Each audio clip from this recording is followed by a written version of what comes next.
Well, this Saturday at 4 o'clock at Mercedes-Benz Stadium, it's another SEC championship game for Georgia. They're eighth in 10 years under Kirby Smart. I think it's a pretty good ratio, don't you? A lot of people are saying, well, they don't need to be in the SEC championship game. They're already ranked number 3 in the college football poll. They shouldn't have gotten in there. Well, I don't know about you, but I'm never going to complain about Georgia being in an SEC championship game. There were decades where we felt like they would never get back to a championship game, and now here they are in their eighth in 10 years. Yeah, I think we all should be excited about this game on Saturday at 4 o'clock against Alabama. Ooh, Alabama, the boogeyman.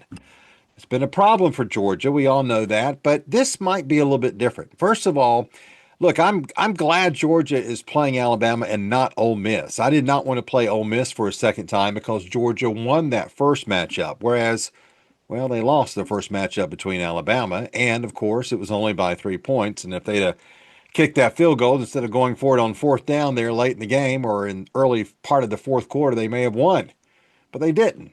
So, yet again, we have this narrative going into this game that Georgia cannot beat Alabama. But let's look at a couple of things and kind of put blinders on about this game coming up this week.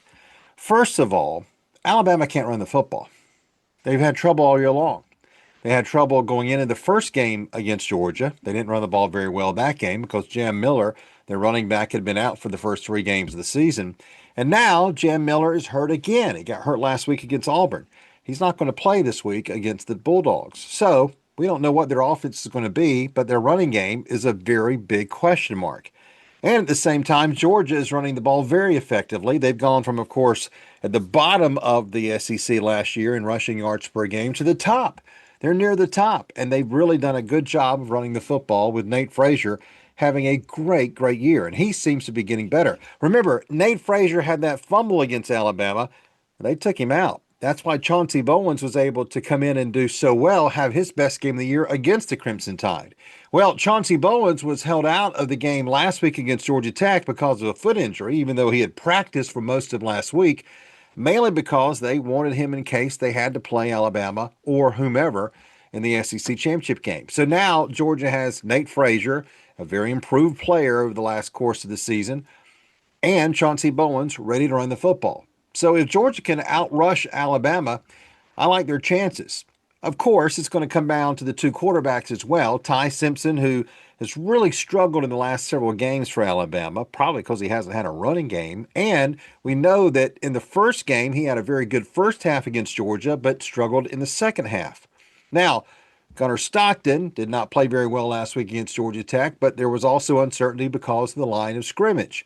Drew Bobo, the center, got hurt. He's out. So Malachi Tolliver, who's going to be the new center, has got to perform well, especially looking straight in the eyes of Tim Keenan, the big-time nose tackle for Alabama. So the quarterbacks will be a factor. But the other part of this equation is Georgia's defense is getting better by the week. First of all, Ellis Robinson, the cornerback, he's playing very, very well. Like, really best player in the country at that position kind of well. That's how good he is. All-American type play. Then you have DeMello Jones playing very well in the secondary as well.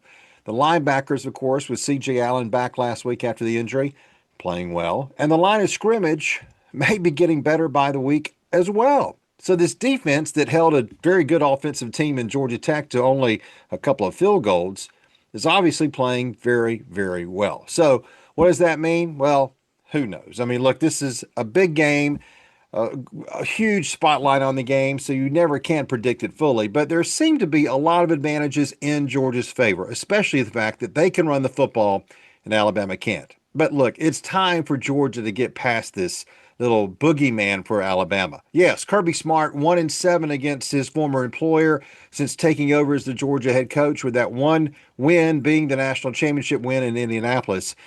But I think playing the Alabama Crimson Tide a second time is going to be really the answer for this Georgia team. They're better now than they were when they lost by only 3 points back in late September, and they'll show that on Saturday by winning the SEC championship once again.